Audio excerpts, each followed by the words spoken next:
Hello, this is Barbara Bedwell talking about the arguments for and against leading from the heart, I guess, in high school classrooms.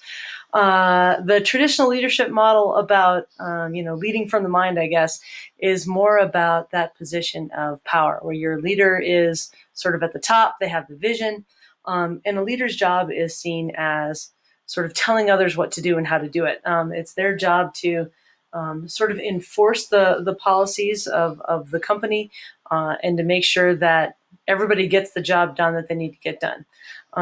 It's a little bit of a different style, I guess, than the more modern wishy-washy style of leadership, leading from the heart, because it's sort of expected that that leader in the traditional model is sort of that respected leader. It's the boss. That's the person that knows what's supposed to be done. Leading from the heart is definitely a different style. It's based much more on relationships than it's based on power.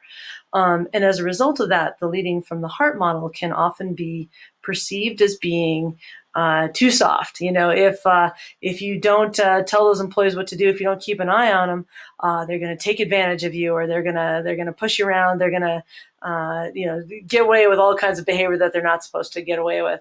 And we see this a lot in high school classrooms. It's a pretty common idea.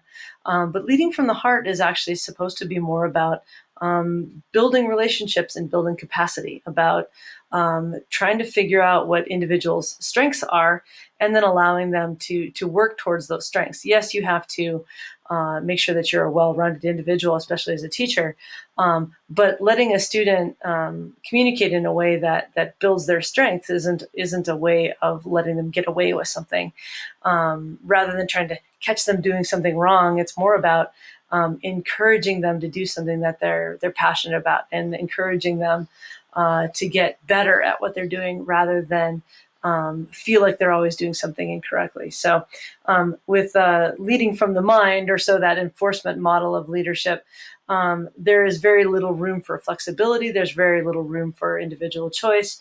And leading from the heart is all about that. It's about giving people an opportunity to make decisions that work well for them. So my goal in terms of my project is to be able to not just say, hey, I'm the teacher, I'm the boss here, I know what's best for my students, I know what's best to organize this curriculum, or what activities are the best. My goal is to sort of flip that around and try to develop that capacity within students, and have them learn how to become better self-teachers, I guess, and allow them to make the decisions that we want them to be able to make.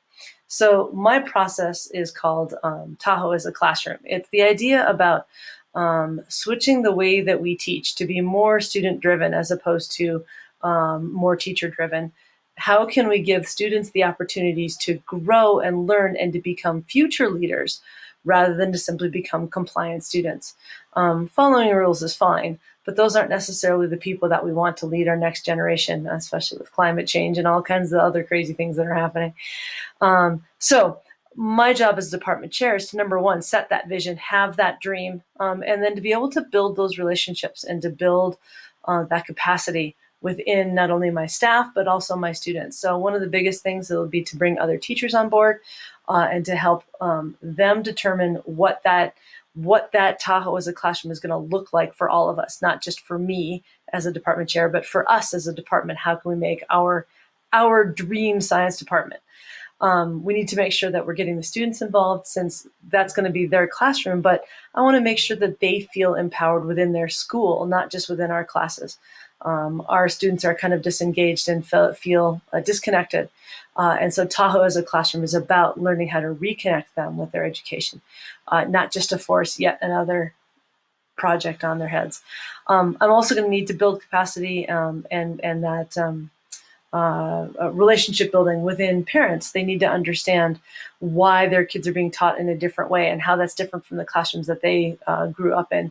And then finally, most importantly, is to build those relationships with the community, to build those partnerships so that we can be bringing people in from outside to help our students learn more about connecting with their community, not just with their school, but using the school as a nexus rather than something that students have to get through, but something that students want to go to and learn from.